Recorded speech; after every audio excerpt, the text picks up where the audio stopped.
तो दोस्तों सोशियोलॉजी के क्रैश कोर्स को आगे बढ़ाते हैं एंड आज शुरू करते हैं चैप्टर 4। दोस्तों पेपर 1 में चैप्टर 4 आपको पता है बहुत ही महत्वपूर्ण चैप्टर नाम है दोस्तों चैप्टर का सोशियोलॉजिकल थिंकर्स। दोस्तों थिंकर्स के बारे में बात करेंगे, कार्ल मार्क्स, चाहे डर्कहाइम हो, वेबर, पार्सन्स, मर्टन, मीड, ठीक है दोस्तों, एंड उनके जो आइडियाज हैं वो डिस्कस एंड देन उसके बाद क्या क्रिटिसिज्म ऑफर करना चाहिए उनका एग्जाम में। तो ये सब चीजें यहाँ पर बहुत डिटेल्ड नोट्स और बहुत डिटेल्ड वीडियोस ऑलरेडी अवेलेबल हैं। मैं चाह रहा हूं कि आप एक बार उनको रैपिडली रन थ्रू कीजिए ताकि हम थोड़ा एक ग्रास्प बना पाएं और हम जगह जगह कोट कर पाएं थिंकर्स को। दोस्तों जैसे कि आपको पता है कि हम ऑलरेडी पेपर 1 हम कवर कर चुके हैं, वहां पे चैप्टर 1 एंड चैप्टर 2 कवर हो चुके हैं, देन चैप्टर 3 कवर हो चुका है, आज चैप्टर 4 की बारी है। एंड हम जैसे जैसे ये क्वेश्चंस करते जा रहे हैं, हम जो ये चैप्टर्स पढ़ते जा रहे हैं, इनके अंत में मैं आपको एक क्वेश्चन देता हूं, इन चैप्टर से जुड़ा हुआ क्वेश्चन देता हूं। वो क्वेश्चन हम नेक्स्ट क्लास में डिस्कस करते हैं, ठीक है। चैप्टर 1 चैप्टर 2 से जुड़ा हुआ क्वेश्चन मैंने आपको डिस्कस करने के लिए चैप्टर 3 में डिस्कस किया, ठीक है। जब चैप्टर 3 का वीडियो आया, समरीज आई, एंड देन उसके बाद मैंने आपको चैप्टर 3 का क्वेश्चन भी दिया, ठीक है। चैप्टर 3 का क्वेश्चन दिया, वो हम आज डिस्कस करेंगे एंड देन आज का भी मैं आपको एक क्वेश्चन दूंगा होमवर्क, जो कि हम नेक्स्ट क्लास में डिस्कस करेंगे। ऐसे ही हमने पूरा प्लान बनाया रिवीजन करने का। ये पेपर 1 का है प्लान, तो जैसे कि आप सब लोग जानते हैं कि similarly we also have plan for paper 2, ठीक है दोस्तों। तो पेपर 2 के बारे में बात भी कर लें तो पेपर 2 में हमने A1 A2 कवर कर लिया है एंड देन उसका क्वेश्चन डिस्कस हुआ। वो हमने B1 जब B2 की बारी आई, B1 B2 में हमने डिस्कस किया वो क्वेश्चन, एंड B1 B2 का क्वेश्चन मैंने आपको और दिया, जो कि नेक्स्ट क्लास में B3 जब B4 की बारी आएगी वो क्वेश्चन डिस्कस हो जाएगा एंड एक और क्वेश्चन आपको होमवर्क मिल जाएगा। दैट मींस हम बहुत से सवाल भी डिस्कस करते चले जा रहे हैं ताकि जो बच्चे हमारे साथ जुड़ते हैं YouTube पर, जो बहुत बहुत बहुत जगहों पर अब हमारा ये कोर्स मेंशन होना शुरू हो गया है, दैट मींस कि इन जो अनगिनत जो बहुत सारे बच्चे हमारे साथ जुड़ते जा रहे हैं, पेड कोर्सेज में पार्टिसिपेट नहीं कर सकते, उनका भी भला हो सके, वो क्वेश्चन कैसे बनाने हैं, क्वेश्चन कैसे आंसर करना है, उनको भी पता लग सके, ठीक है दोस्तों। एट द सेम टाइम मैं आपको चाहता हूं बताना कि हम बहुत ही लो कॉस्ट कोर्सेज रन करते हैं, चाहे वो सोशियोलॉजी के हों, चाहे वो जीएस के हों, साल भर के कोर्सेज हों, क्रैश कोर्स हों, प्रीलिम्स के टेस्ट सीरीज हो, एक्सेट्रा। बहुत ही लो कॉस्ट कवर करने की कोशिश करते हैं एंड उसमें मैक्सिमम कंटेंट कवरेज, ताकि ज्यादा से ज्यादा बच्चे बिना अपनी जेब पर भार डाले जो कोर्सेज का फायदा उठा सके, टॉप क्वालिटी कोर्सेज। दोस्तों कोर्सेज तो बहुत सारे हो सकते हैं ना, लेकिन कोर्स ऐसा ही बनाना चाहिए जो कि यूपीएससी में क्या आपसे पूछा जाएगा, किस लेवल पर हमें हिट करना है, किस लेवल पे खुद को पुश करना है। अगर हम उस लेवल पे जा ही नहीं रहे दोस्तों तो नहीं, यूपीएससी क्रैक नहीं होगा। वही 100 डिग्री सेल्सियस पे पानी बॉयल होना अगर, तो आप 70 80 90 डिग्री पे पानी को ले जाते रहेंगे, बॉयल नहीं होगा। उबलने के लिए वो थ्रेश होल्ड चाहिए, उतनी हीट, उतनी एनर्जी चाहिए, तो उतनी एनर्जी तक ले जाना एक वो टीचर की रिस्पॉन्सिबिलिटी है। टीचर को खुद भी प्रिपेयर करना पड़ता है, बहुत एफर्ट करने पड़ते हैं कि यूपीएससी कैसे पूछ रहा है। इसीलिए हम ये जो सवाल पूछ रहे हैं ये पास्ट ईयर क्वेश्चंस हैं एंड ऐसे run of the mill clichéd जो होते हैं ना, जो चलते रहते हैं सवाल, वो सवाल नहीं है, मुश्किल सवाल, ताकि मुश्किल सवालों के अगर आपको आंसर पता लगेंगे you'll also try to raise your level accordingly, ठीक है दोस्तों। तो चलिए शुरू करते हैं अंताक्षरी लेके प्रभु का नाम चैप्टर 4। तो चैप्टर 4 की बात करें थिंकर्स में, हमें जैसे कार्ल मार्क्स के कुछ हमें जो टॉपिक्स पढ़ने पड़ते हैं, देन इमानुएल डर्कहाइम के कुछ टॉपिक्स पढ़ने पड़ते हैं, ठीक है। ऐसे तो डर्कहाइम, मार्क्स ने बहुत सारी बातें कही, लेकिन यूपीएससी ने थोड़ा हमें कन्फाइन कर दिया। जैसे मार्क्स की बात करें, historical materialism, mode of production, alienation, class struggle, इसके बारे में बात करो। मार्क्स ने रिलीजन पे बहुत कुछ कहा, हम उसको जो जान लेते हैं थोड़ा ब्रॉडली, उसको डेप्थ में नहीं जाते, लेकिन कार्ल मार्क्स ने कहा तो है। देन डर्कहाइम ने division of labour, social facts क्या कैसे मेजर करने हैं, होते क्या हैं, suicide, religion and society. Max weber, दोस्तों वेबर पहले ऐसे थिंकर हमें नजर आते हैं जो कि पर्टिकुलरली जो कि internal side of human being की बात भी शुरू करते हैं and social action. Then ideal types, ideal type एक ऐसा एक पैमाना चाहते हैं बनाना, एक मेजरिंग स्केल के जैसे चाहते हैं बनाना कि अच्छा अगर आपको ब्यूरोक्रेसी नापनी है, मैं आपको बताता हूं कि ब्यूरोक्रेसी कोई चीज अगर आपको लग रहा है ब्यूरोक्रेसी है या नहीं है, तो मैं आपको एक आइडिया देता हूं, एक ऐसा एक मैं आपको मेजरिंग स्केल दे रहा हूं। जैसे होता है ना कि नापने के लिए अच्छा कितने मीटर कपड़ा है, 1 मीटर 2 मीटर, ऐसे एक नापने का एक स्केल दे रहे हैं, वो हमें आइडियल टाइप के आप थ्रू देखो कि अच्छा कि जो मैंने ये बनाई 10 पॉइंट होने चाहिए, 10 5 8 जो भी पॉइंट लिखे उन्होंने, तो उसके हिसाब से आप देखिए कि ये चीज ब्यूरोक्रेसी नजर आ रही है नहीं नजर आ रही है, ओके ये चीज कैपिटलिज्म नजर आ रहा है कि नहीं नजर आ रहा है, ठीक है। इन्होंने जो पॉइंट्स लिखे रिसर्च करके एंड देन उसके थ्रू ये चाहते हैं कि लोगों को एनकरेज करना करना, सोशियोलॉजिस्ट को इंकरेज करना कि आप भी आइए, आइडियल टाइप्स बनाइए एंड अकॉर्डिंगली जो ऐसी चीजें हैं जिनको नापना मुश्किल है, जिनको मेजर करना मुश्किल है, उनके लिए भी हम कुछ यहां पर एक स्केल्स या फिर पैमाने निकालें। ठीक है दोस्तों, अथॉरिटी की बात करते हैं, ब्यूरोक्रेसी। बहुत से बच्चे यहां पे आगे कमेंट करते हैं सर आपके उसमें ब्यूरोक्रेसी का लेक्चर नहीं मिला। अरे बनाया हुआ है, जस्ट वो प्लेलिस्ट में से नहीं लगा हुआ था, मैं यहां पे आज लिंक लगा रहा हूं, आज मिल जाएगा आपको।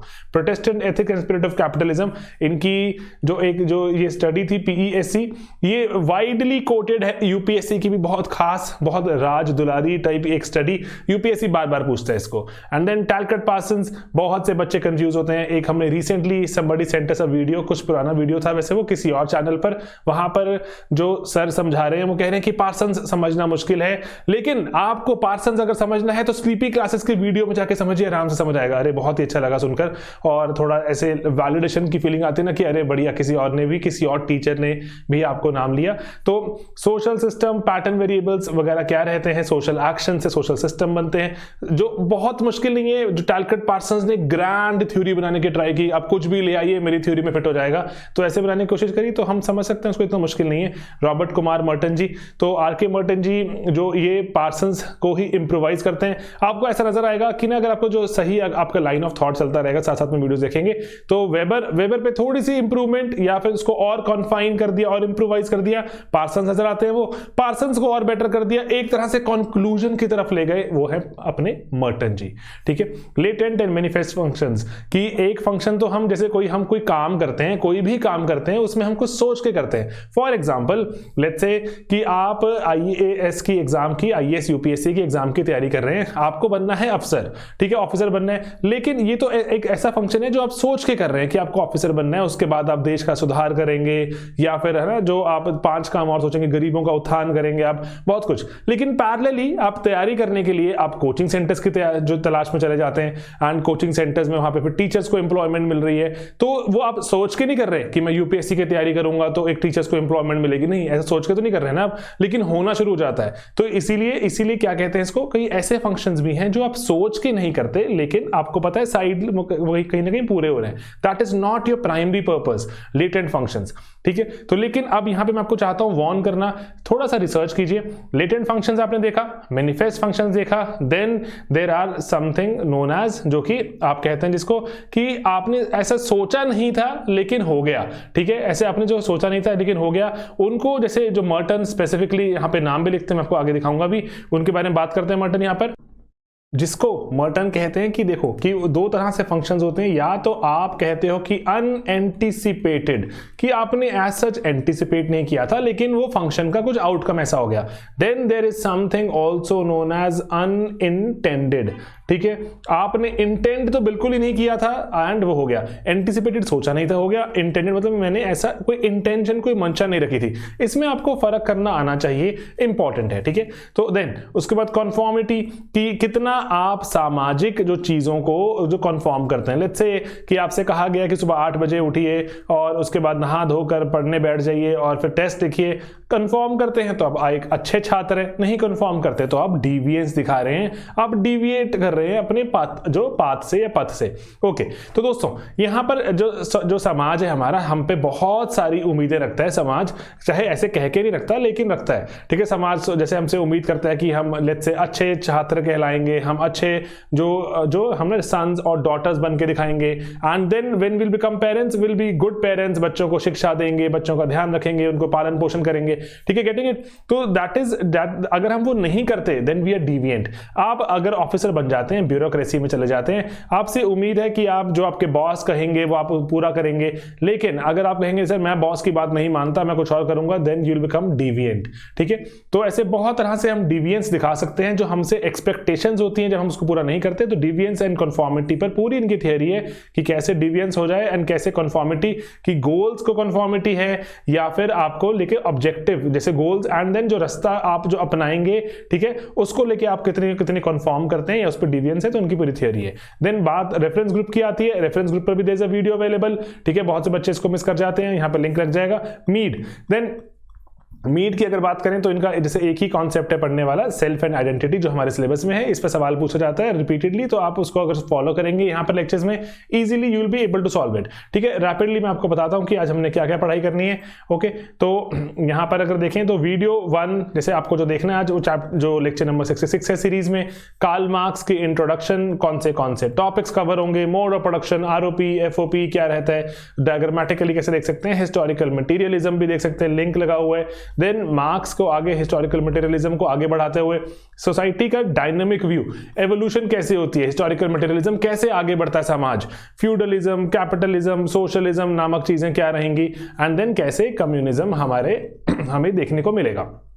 देन क्लास स्ट्रगल की 2 क्लासेस की बात करते हैं मार्क्स की, बोर्जॉ और प्रोलेटेरिएट, या फिर जो कैपिटलिस्ट क्लास एंड एक ऐसी क्लास जिसके पास सिर्फ लेबर है। ठीक है, और देन उसके बाद जो क्लास स्ट्रगल में कैसे इसकी थियोरी और क्लास स्ट्रगल होती कैसे है, क्लासेस पोलराइज हो जाएंगी, पोलराइज मतलब गरीब बहुत गरीब हो जाएगा, अमीर बहुत अमीर, क्लासेस हमें पोलराइज फॉर्म में नजर आएंगी, ऊपर वाले लोग बहुत अमीर, नीचे वाले बहुत गरीब, इनके बीच में बहुत गैप होगा, इनइक्वालिटी होगी। एंड देन जो क्लास स्ट्रगल जो शुरू होगी इससे, and then falls in true consciousness. ये जानना जरूरी है दोस्तों, बहुत से बच्चे समझ नहीं पाते कि फॉल्स कॉन्शियसनेस, ट्रू कॉन्शियसनेस का मतलब क्या है। वो देखो सिंपल सी बात है, अगर मैं आपको बोल दूं कि आप सब लोग स्टूडेंट हैं, आप कहेंगे सर नहीं, हम स्टूडेंट सभी सेम नहीं है, कोई किसी का ऑप्शनल सोशियोलॉजी है, किसी का पॉलिटिकल साइंस है, किसी का ज्योग्राफी है, किसी का पबैड है। ठीक है, लेकिन कहूंगा अरे ब्रॉडली हो तो यूपीएससी की छात्री, यूपीएससी पढ़ने जा रहे हो। ठीक है, तो अब फॉल्स कॉन्शियसनेस मार्क्स को लगेगा कि बच्चे बटे हुए हैं, डिवाइडेड हैं, उनको बस ऐसे ऑब्जेक्टिवली ही पता है कि वो स्टूडेंट है। लेकिन मान लो कि यूपीएससी जैसे हो सकता है ना ऐसे कि बहुत ही बेतुके सवाल पूछ रहे हैं प्रीलिम्स में, और बच्चों का करियर भी बेचारा काफी दाव पे आ जाता है, इतनी मेहनत करके भी काफी जो ऐसे लगता है कि थोड़ा सट्टेबाजी टाइप गेम लगने शुरू हो जाती है। तो इसीलिए ऐसा लगेगा कि लेकिन छात्र कहेंगे कि कहीं ना कहीं अरे मेरे में ही कमी होगी, मैंने अकॉर्डिंगली प्रिपेयर नहीं किया, किसी का तो क्रैक हो ही रहा है, मेरा क्यों नहीं क्रैक हुआ, तो इसका मतलब किसी को तो कोड पता है। ठीक है, तो इसलिए फॉल्स कॉन्शियसनेस का शिकार हो जाएंगे। आपको पता है कि आप छात्र हैं, लेकिन again but you will take it as a जो थॉट कि दैट्स इट, एक एक्सेप्टेड थॉट है कि आप छात्र हैं, क्या ही कर सकते हैं। गरीब मान लेगा कि वो गरीब है, कि क्योंकि वो अमीर है तो मैं गरीब हूं, मान लेगा। लेकिन वो जो कार्ल मार्क्स कह रहे हैं सर ये फॉल्स कॉन्शियसनेस है। ट्रू कॉन्शियसनेस क्या है कि हम गरीब हैं बिकॉज कोई कारण एग्जिस्ट करता है। हम गरीब हैं क्योंकि ओनर जो है, ओनर ने ही सभी कुछ जो सारा सामान, जितने भी मीन्स ऑफ प्रोडक्शन है, अपने दायरे में, अपने कंट्रोल में रखे, और इस तरह से समाज का गठन किया कि गरीब गरीब ही रहेगा, वो अपने आप को ऊपर कभी मोबिलिटी नहीं दिखा सकता, ऊपर नहीं आ पाएगा। ठीक है, ट्रू कॉन्शियसनेस, इसलिए वो बोलते हैं workers of the world unite. ऐसे ही जैसे हम बोलते हैं students of the world, students of India unite, and जो महंगी कोचिंग चल रही है उसके खिलाफ कुछ करते हैं, एंड रेवोल्यूशन लेकर आते हैं, और जो ग्रास रूट से अफसर बनाते हैं, तभी कुछ पॉसिबल हो पाएगा। जो ग्रास रूट से निकल कर आएगा, उम्मीद कोई गारंटी नहीं है, उम्मीद है कि वो शायद देश के जो दुख जानता होगा कि ग्रास रूट पे क्या क्या मुसीबतें, क्या क्या प्रॉब्लम्स आती हैं, शायद उसके लिए निवारण के लिए भी कुछ करे। ओके, ठीक है, उम्मीद है, कोई गारंटी नहीं है अगेन। देन उसके बाद रीजंस क्या रहते हैं क्लास स्ट्रगल के, मैकेनिज्म कैसे चलता है, एंड कैसे मैच्योर कंडीशंस आती हैं रेवोल्यूशन की। अब इसका हम क्रिटिसिज्म भी पढ़ते हैं, मैंने शॉर्ट वीडियो भी बना के डाला था राल्फ डेरेनडॉर्फ का। राल्फ डेरेनडॉर्फ कहते हैं कि सर रेवोल्यूशन तो नहीं आएगा। राल्फ डेरेनडॉर्फ कहते हैं, आप चैप्टर 5 में देखेंगे, वेबर कहते हैं कि सर रेवोल्यूशन तो नहीं आने वाला, जो मर्जी कर लो, जो मार्क्स को लगता है, लेकिन रेवोल्यूशन आएगा। एलियनेशन का मतलब क्या दोस्तों? एलियनेशन का सरल सा शब्दों में मतलब है कि जब आपको लगे कि आप काफी अकेले रह गए। ठीक है, लोनलीनेस का मतलब नहीं है एलियनेशन अलग तरह से कार्ल मार्क्स इमेजिन करते हैं। वो कह रहे हैं कि आप अपने हाथों से प्रोडक्ट बना रहे हैं, लेकिन वो प्रोडक्ट आपका नहीं है, एलियनेशन हो जाएगी आपको।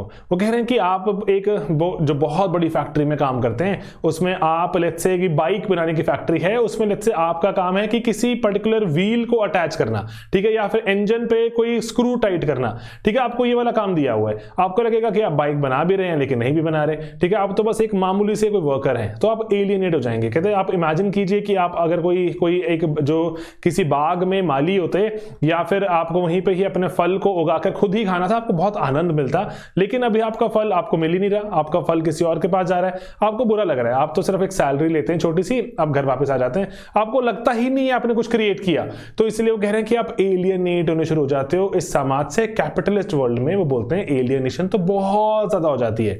देन वो कह रहे हैं कि बीइंग और सोशल बीइंग अलग अलग हो जाते हैं। बीइंग का मतलब है कि एक ऐसा इंसान जो अंदर से खुश है, जो अंदर से बहुत कुछ चाहता है अचीव करना, जो चाहता है, जिसके एम्बिशंस हैं, लेकिन सोशल बीइंग उसको कहता है कि नहीं, आप गरीब हैं, आप ऐसा नहीं कर सकते, आपके पास रिसोर्सेज नहीं है, ठीक है, आप तो पैदा ही ऐसे जो कैटेगरी में या क्लास में हुए, आप ऐसा जो सपने क्यों ले रहे हो, ठीक है। इसलिए वो बीइंग सोशल बीइंग में फर्क करना चाहते हैं। इसलिए कार्ल मार्क्स आपको बहुत स्पिरिचुअल भी इंसान नजर आते हैं, but he was very systematic in his approach, that's why we study him, the first thinker that we study, and सबसे डिटेल में भी पढ़ते हैं, ठीक है। एलियनेशन और हिस्टोरिकल मटेरियलिज्म की कैसे वेरियस जो स्टेजेस थी उसमें कैसे एलियनेशन बढ़ता गया, फिर रेवोल्यूशन आती है, नई स्टेज आती है, फिर जो एलियनेशन कम हो जाती है, फिर बढ़ती है, फिर रेवोल्यूशन आती है, फिर कम हो जाती है एलियनेशन। कैपिटलिज्म में वो बोलते हैं पीक पर हिट करेगी, उसके बाद जो रेवोल्यूशन आएगा उसके बाद alienation will keep subsiding. Communism में तो सभी इंसान संतुष्ट होंगे एंड किसी को एलियनेशन नहीं होगी, क्योंकि सब इंसान वैसे बोलते हैं ना कि मैं दिन में मैं चरवाहा बनूंगा, शाम को मैं अपने बगीचे में काम करूंगा, रात को मैं कुक बन के अपना खाना पकाऊंगा, वो कह रहे हैं सभी काम मैं खुद करूंगा, मैं एलियनेट होऊंगा ही नहीं कभी। चलिए बढ़िया सर, तो 4 टाइप्स की एलियनेशन की बात करते हैं। डायलेक्टिकल मटेरियलिज्म भी एक थॉट उनका, कि जिसमें वो बताते हैं कि कैसे मटेरियलिज्म, जब मतलब जैसे कोई जो चीज किसी की बात करते हैं, किसी हम पर्टिकुलर जो आसपास हमारे जो चीजें हैं, जो हमारे जो सामान है, जो हमारे जो एक सिस्टम एग्जिस्ट करता है, वो सिस्टम हमें कैसे इंपैक्ट करता है, कैसे हम उसके साथ दो हाथ जद्दोजहद करते रहते हैं, एंड अकॉर्डिंगली वो हमें मोल्ड कर रहा है, हम उसको मोल्ड कर रहे हैं। डायलेक्टिकली काम चलता रहता है एंड प्रोसेसेस चलते रहते हैं। 3 तरह की यह बात होगी, एंड इस पे जो कार्ल मार्क्स के साथ जो एंजल्स जो भी थे, तो वो उनके थॉट भी यहां पर हम पढ़ते हैं, ठीक है। Engels law of dialectical materialism. Okay, then Durkheim की बात आती है, सोशल फैक्ट्स इंपॉर्टेंट, यूपीएससी का तो बहुत ही खास, कि क्या होते हैं सोशल फैक्ट्स, इनके कैरेक्टरिस्टिक, ईसीजीआई करके हम इसको याद करते हैं। याद है दोस्तों आपको ECGI, externality, constraint, generality and independence, ठीक है, इसको याद रखिए हमेशा। डिवीजन ऑफ लेबर क्या होती है आपकी, division of labour mechanical, DOL, what is Organics, जो सॉलिडारिटी, ठीक है। डिवीजन ऑफ प्रिमिटिव सोसाइटी में डीओएल कैसे हुआ करती थी, एंड एबनॉर्मल डीओएल भी हो सकती है, जैसे कि इसका एक सरे आम हमारे पास एग्जांपल है कास्ट सिस्टम। कास्ट सिस्टम दोस्तों हमें कहते हैं कि इस कास्ट के लोग ये काम करेंगे, उस कास्ट के लोग वो काम करेंगे, चाहे किसी की स्किल है या नहीं, जस्ट बिकॉज पैदा हो गए कोई किसी कास्ट में, वो काम उसको करना पड़ता था, ठीक है। तो वो एबनॉर्मल डीओएल कहलाती है in the words of Durkheim.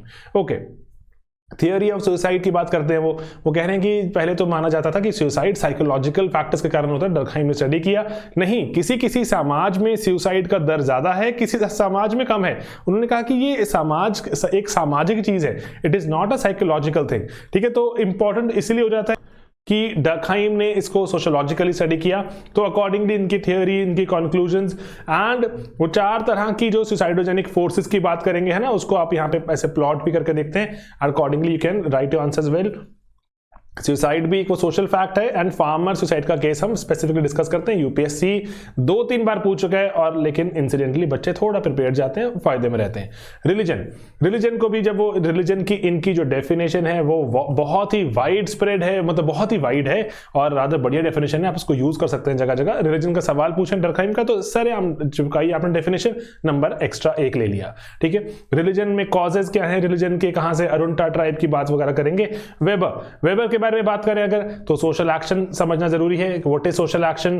Then scope sociology का इंक्रीज करते हैं, कि वो कह रहे हैं कि जैसे डर्कहाइम वगैरह ने कहा कि जो आप सोशियोलॉजी पढ़ रहे हैं, सोशियोलॉजी में जो पढ़ने आ रहे हैं, या सोशियोलॉजिस्ट जितने भी एग्जिस्ट करेंगे, वो सभी सोशियोलॉजिस्ट सिर्फ और सिर्फ जो बाहरी चीजें हैं उनको स्टडी करें, इंसान अंदर क्या सोचता है उसकी बात नहीं करेंगे। तो जो वेबर कह रहे हैं सर नहीं, अंदर जो सोचता है इंसान जरूरी है, सब्जेक्टिविटी लानी जरूरी है, कि सब्जेक्टिव अंडरस्टैंडिंग भी हम जो लोगों की लेके चलें, कि what is subjective understanding. Objective reality हो सकती है, ठीक है, ये बात का ध्यान रखें कि रियलिटी कुड बी ऑब्जेक्टिव, ठीक है, लेकिन and it could also be subjective. मैं आपको समझाता हूं क्या मतलब है कि ऑब्जेक्टिव रियलिटी, सब्जेक्टिव रियलिटी का मतलब क्या होता है। जैसे फॉर एग्जांपल सामने, जैसे वेबर का ही एग्जांपल ले रहा हूं मैं, कि वेबर के पिता की डेथ हो गई, एंड जो वेबर के पिता की डेथ हो गई, that is an objective reality. वहां पर कोई सामने जो एक मृत शरीर पड़ा हुआ है, डेड बॉडी पड़ी हुई है, ठीक है। तो अब कोई उसको देख के बहुत ज्यादा विचलित हो रहा है, कोई इसको देख के किसी को कोई ओके है, कोई कह रहा है कि ऑल राइट, कि शायद कोई मान लीजिए किसी का दुश्मन हो, वो खुशी हो रहा हो, है ना। तो इसीलिए वो कह रहे हैं कि रियलिटी तो ऑब्जेक्टिव है, लेकिन सब्जेक्टिव इंटरप्रिटेशन आ रही है इसकी, कि कोई खुश हो रहा है, कोई बहुत उदास हो रहा है, कोई चीख चिल्ला के रो रहा है। तो वो कह रहे हैं कि ये कैसे हो सकता है, अंडरस्टैंडिंग काफी सब्जेक्टिव है, तो उसको ऑब्जेक्टिव रियलिटी को समझना सब्जेक्टिवली जरूरी है, कि वो इंसान ने ऐसा बिहेव क्यों किया, उस एक्टर ने ऐसा रिएक्ट क्यों किया। At the same time reality could also be subjective, ठीक है। ऐसे जो भी माना जाता है कि reality could also be subjective, कि जो आपकी जो जैसे सामने मान लीजिए कि एक आपको मैं बोलूं कि एक देयर इज जो पॉसिबिलिटी, जैसे अगर हम डेड बॉडी की बात कर रहे हैं तो वो डेड बॉडी की बात करें तो कोई ऐसा हो सकता है there could be a person, एक स्पिरिचुअल इंसान जो कहे कि नहीं ये तो अंत है ही नहीं, this is not death, this is just a stage, इसके बाद ऐसे आत्मा जाती है, ऐसे something something something something happens, ठीक है। तो इसलिए उनके लिए तो वो एंड ऑफ द जो जर्नी है ही नहीं, उनको लगेगा कि अभी तो बहुत कुछ पेंडिंग है, अभी तो सिर्फ यहाँ पर एक बॉडी ही है, जो शरीर था वो चला गया, आत्मा भी जीवित है। तो इसलिए रियलिटी को भी सब्जेक्टिवली देखा जा सकता है। तो इसलिए ये पर्टिकुलर चीजों को, सब्जेक्टिविटी को जो अंडरस्टैंड करने के लिए वेबर ने जोर दिया, वेबर ने स्कोप ऑफ सोशियोलॉजी इंक्रीज किया, इंटरप्रेटेटिव सोशियोलॉजी को जन्म दिया, ठीक है, जन्म क्या रादर उसको एक्सटेंड किया बहुत ज्यादा। देन टाइप्स बताते हैं सोशल एक्शन के, इनको हम याद करने के ना कीवर्ड्स हमेशा ही दिमाग में रखिए, टॉज है ना, टॉज कीवर्ड जो याद है आपको, कौन सा टॉज का बताइए कमेंट में मुझे, व्हाट इज टॉज। अगर आपने लेक्चर्स लगाए हैं तो दोस्तों आपको ये पता होना चाहिए। ओके, देन एक्चुअल एक्शन जो एक्शन और वर्स्ट हैं जो है ना, जैसे ये जो वो बोलते हैं कि जो एक एक्शन को हम स्टडी करने के लिए हम अंडरस्टैंडिंग करते हैं, तो अंडरस्टैंडिंग का जर्मन वर्ड है वर्स्टेहेन, ठीक है। तो अंडरस्टैंड करना, सोशियोलॉजिकल चीजों को अंडरस्टैंड करना, सामाजिक चीजों को अंडरस्टैंड करना, थोड़ा सब्जेक्टिविटी के साथ अंडरस्टैंड करना, सब्जेक्टिविटी को वहां बताते हुए कि सर मेरी ये सब्जेक्टिविटी हो सकती है, इसीलिए हम ऑब्जेक्टिवली करने की कोशिश करते हैं। इसीलिए वेबर क्या चाहते हैं, वेबर कह रहे हैं कि इंसान में सब्जेक्टिविटी होगी लेकिन हमें कोशिश करनी है उस सब्जेक्टिविटी को मिनिमाइज करने की, वैल्यू फ्रीडम, वैल्यू रेफरेंस लेकर आए, ठीक है। तो वेबर ये लिखते भी हैं वैल्यू रेफरेंस, ठीक है, वैल्यू रेफरेंस लेकर आए कि बताएं कि मैं इस वैल्यू सिस्टम से आता हूं तो दैट्स व्हाई मुझे ये चीज ऐसे नजर आ रही है। अदरवाइज हो सकता है वही डेड बॉडी के एग्जांपल लेके किसी को लगे कि बहुत बुरा हुआ, किसी को लगे सर ये तो पार्ट ऑफ लाइफ, वो पार्ट ऑफ जर्नी है, ये तो होना ही है ना। वैल्यू रेफरेंस कि आप किस वैल्यू सिस्टम से आते हैं। देन वेबर के आइडियल टाइप्स पढ़ने बहुत जरूरी हैं, कैरेक्टरिस्टिक्स पढ़ने, उनके जो तीन जो आइडियल टाइप में वो अथॉरिटी का आइडियल टाइप निकालते हैं,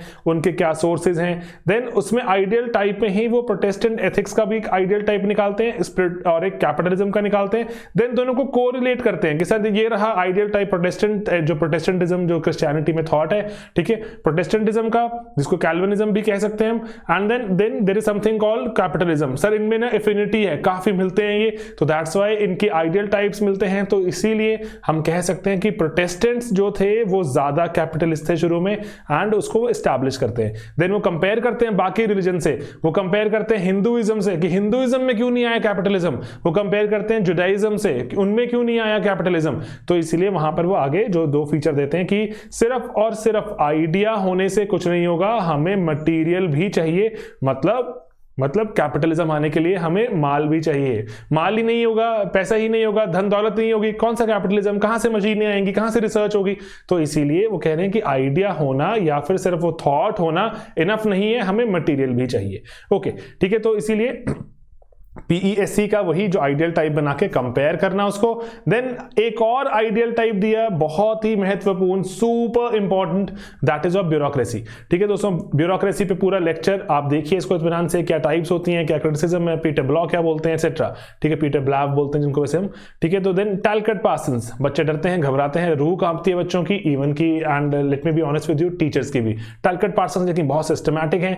अगर मेरा मानना ये है कि बहुत सारे जो इंजीनियर्स एक्सेट्रा वगैरह जो आते हैं सोशियोलॉजी में या ह्यूमैनिटीज पढ़ने, उनको सोशो या फिर पॉल साइंस जो भी है ना सब्जेक्ट, एक बार बहुत जो तंग करता है कि अरे क्या है एक बार, लेकिन but when once they get the hang of it तो सोशो एक्सेट्रा बहुत रिवॉर्डिंग हो जाती हैं, नंबर बहुत बरसते हैं। आप देखिए कंसिस्टेंटली जो प्रीवियसली जितने भी टॉपर रहे, चाहे सृष्टि देशमुख हो, चाहे आप अभी जैसे देख सकते हैं जागृति, सभी इंजीनियरिंग बैकग्राउंड के, एंड सिस्टमैटिकली सब्जेक्ट पढ़ा, नंबर भी लिए। ठीक है, तो इसलिए मैं आपको एक और चाहता हूं बात बताना यहां पर कि Talcott Parsons is one of those thinkers जो बहुत ही ज्यादा, जिनका ऐसे लगता है कि एक मैकेनिकल सा थॉट ऑफ जो प्रोसेस है, जो प्रोसेस ऑफ माइंड है, ठीक है, कि जहां पर वो चीजों को टिक टिक टिक टिक टिक लाइन में, अच्छा एक A is leading to B, B leading to C, आपको ऐसे नजर आएगा। ठीक है, तो इसलिए टैलकट पार्सन्स आप थोड़ा सा ऑर्गेनाइज तरीके से पढ़िए। मैंने बहुत जो एक सरल, एक सिंपल अटेम्प्ट किया आपको वहां समझाने का। ठीक है, लेक्चर्स के यहाँ पे लगे हुए हैं, what is social action, micro और मैक्रो में जो ब्रिज नजर आते हैं, ये जो motivational orientation, value orientation. Motivational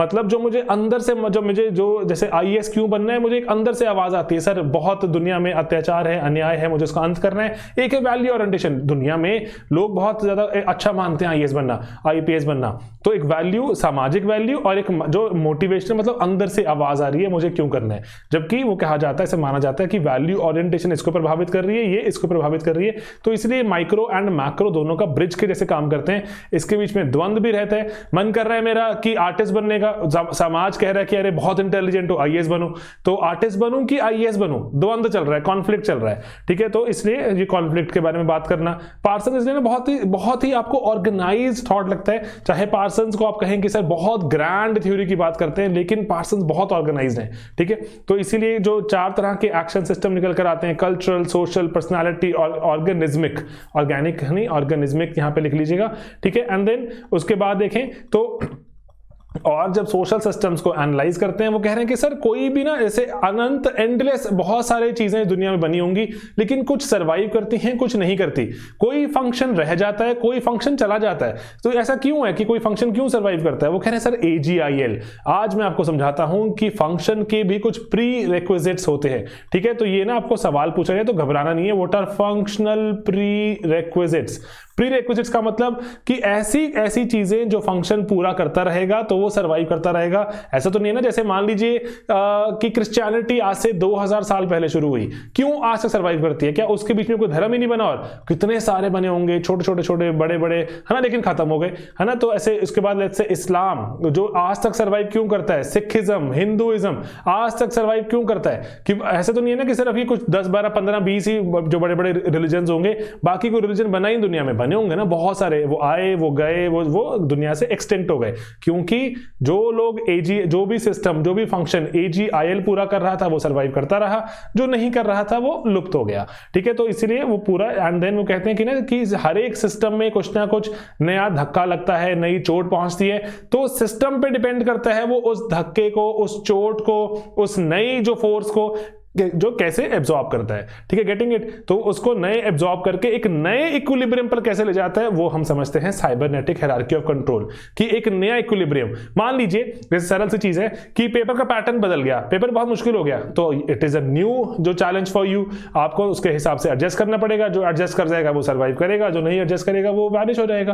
getting it, मतलब कुछ और काम कर रहा होगा, तो गेटिंग इट। तो इसीलिए जो हर एक जगह पे यू विल विटनेस कि पार्सन बहुत वाइड एप्लीकेशन रखते हैं, हर एक चीज में you will Parsons getting applied, but he's too grand for जैसे for ना आप जो एक आम हम जिंदगी में अप्लाई करें तो बहुत से लोग अप्लाई नहीं कर पाते, समझ नहीं पाते।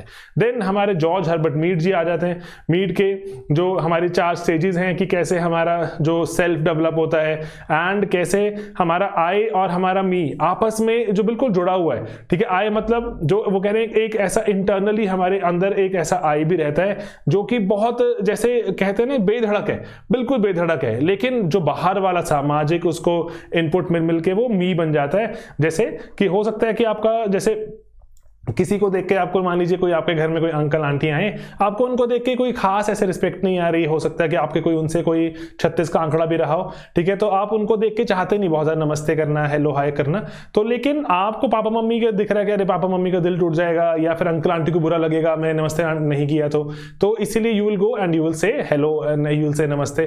तो वहां पर अगर आप नहीं करते हैं तो दैट मीन्स आपके आई हावी हो गया, अगर आप कर देते हैं तो दैट मीन्स आप पे मी हावी हो गया। तो ऐसे मीट समझते हैं कि ऐसे आए हर इंसान में रहता है जो कि इनोवेटिव है, जो कि बहुत ज्यादा अग्रेसिव है, अग्रेसिव नहीं रादर ऐसा है कि बेधड़क है, अनचैनल्ड है, ठीक है। तो और जो मी है, मी इज वेरी सामाजिक, जिसपे जो समाज की वैल्यूज, समाज के बहुत सारे जो दबाव, रूल्स, रेगुलेशन उसको लेके चलता है, उसको अकॉर्डिंगली वो कह रहे हैं you keep balancing between I and me. तो इसे सोशियोलॉजी आप पढ़ते हैं तो मेरे को ऐसा लगता है कि आपकी बहुत ज्यादा स्पिरिचुअल डेवलपमेंट भी हो जाती है, प्लस वो पढ़ाने वाले पे भी डिपेंड करता है कि कैसे पढ़ाई जा रही है। तो दोस्तों चुपके मैंने अपनी तारीफ करी, ओके।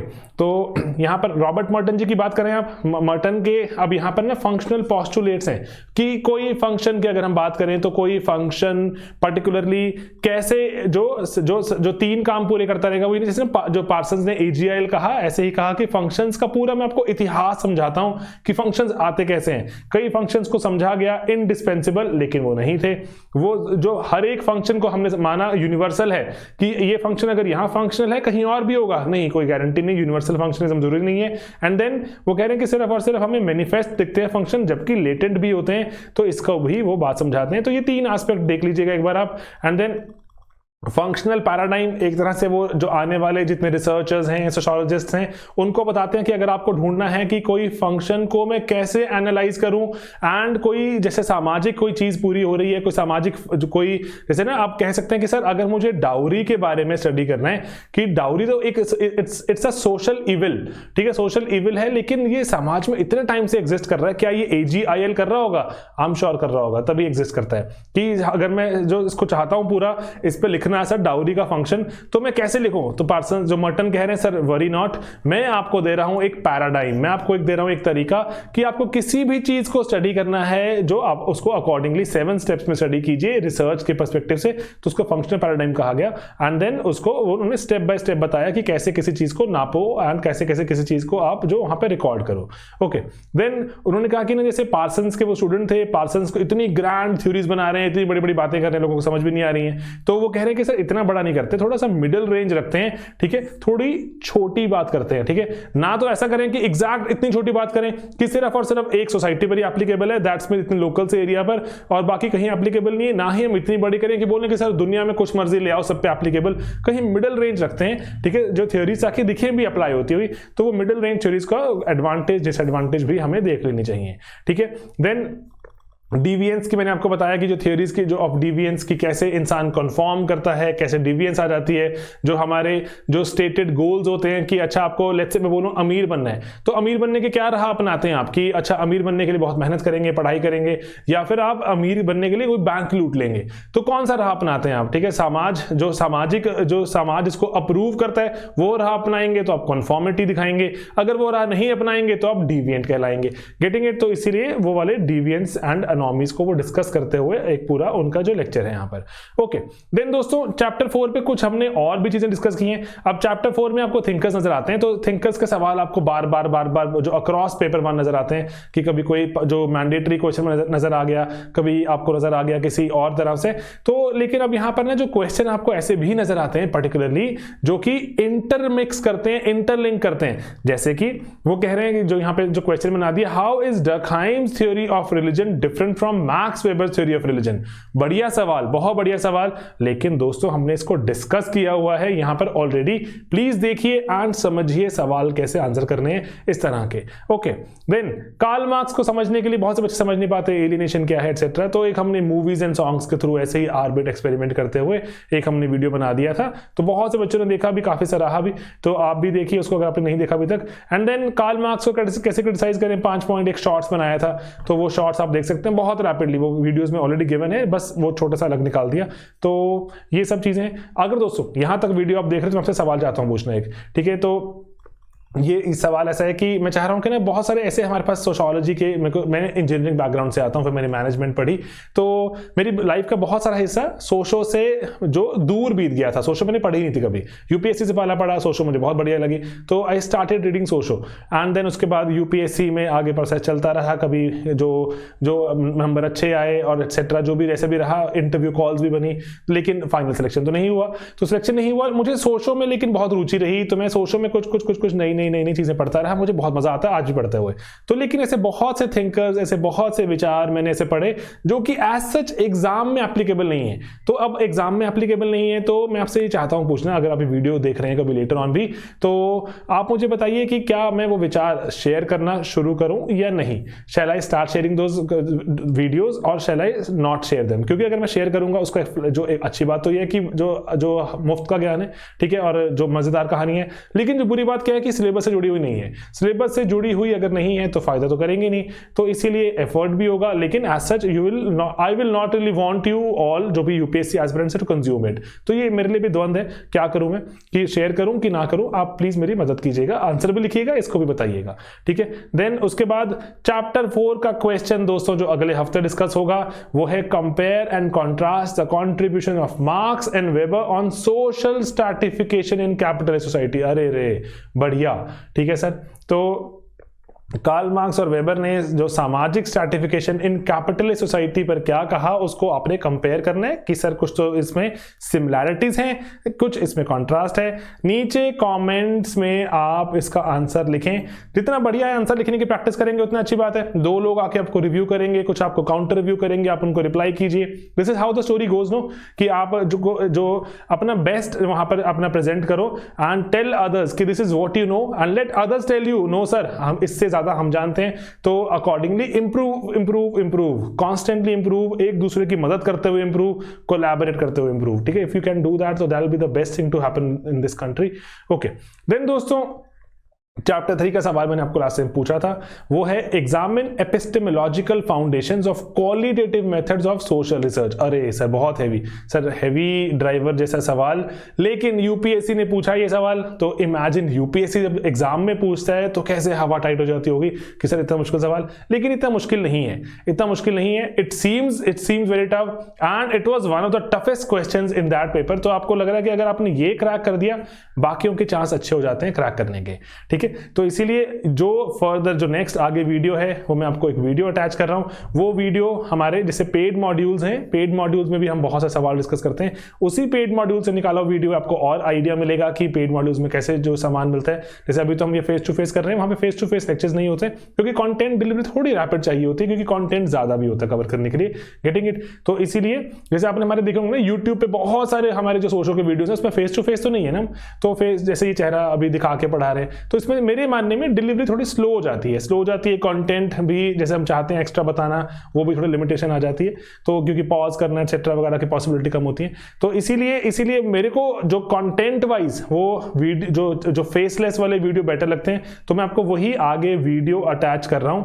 ठीक है, वो वीडियो जो हमने अब हमारा एक आंसर राइटिंग का मॉड्यूल रहता है उसी में से बोरो कर रहा हूं मैं, अब इसके आगे you will find that video. ठीक है दोस्तों, तो जो मेहनत कीजिए, पढ़ाई कीजिए, जो ऊपर एक जो यहाँ पर जो ये क्वेश्चन दिया इसका आंसर लिखिए, एक मेरा यहाँ पे आपसे जो द्वंद चल रहा है मेरे दिमाग में उसका भी मुझे उपचार करके बताइए। ठीक है दोस्तों, तो आप ही सभी लोगों से पूछना बनता है, बाकी तो कौन किससे क्या पूछेगा। ठीक है दोस्तों, चलिए मिलेंगे दोस्तों अगले वीडियो में बहुत ही जल्द, एंड आप अब इसके बाद इसका वीडियो सॉल्यूशन देखिए, मजेदार। ऑलराइट, चलिए मिलेंगे दोस्तों।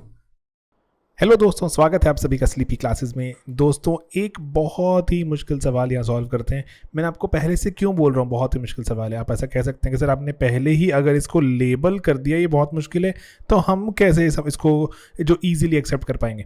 दोस्तों मैं इसको बहुत मुश्किल इसलिए कह रहा हूँ क्योंकि ऐसे कुछ जो क्वेश्चंस होते हैं, अगर हम देखो जहाँ यहाँ पर जैसे एक जो हमारा पर्सपेक्टिव है कि अगर हम सोशियोलॉजी पढ़ रहे हैं तो हम ठीक है उसके डेप्थ में जाते हैं, बहुत सारे उसके एस्पेक्ट्स को कवर करते हैं, लेकिन स्टिल अगर आप सोशियोलॉजी मुझे ऐसा लगता है कि जो मेरे एक्सपीरियंस में कि बहुत से बच्चे ऐसे भी सोशियोलॉजी को ऑप्ट करते हैं जिन्होंने एज सच जो ग्रेजुएशन या पोस्ट ग्रेजुएशन नहीं की हुआ जो किया हुआ सोशियोलॉजी में, तो ऐसे सवालों को देख के वो डर जाते हैं क्योंकि यहाँ पर जो लैंग्वेज या फिर जो स्पेसिफिकली जो वर्ड्स का यूजेज रहता है वो ऐसा होता है कि आपको डिस्करेज करता है कि अरे ये क्या सवाल पूछ रहे हैं। तो यूपीएससी ने सवाल पूछा तो उस साल का I guess one of the toughest questions में से एक रहा ये।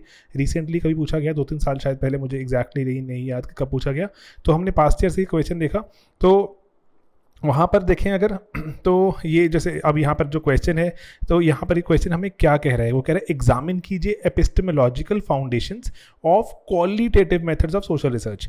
ठीक है, वो कह रहे हैं कि ओके जो क्वालिटेटिव मेथड्स होते हैं उसकी हमें फाउंडेशंस पे झांकना है, कौन से किस तरह से एपिस्टेमोलॉजिकली।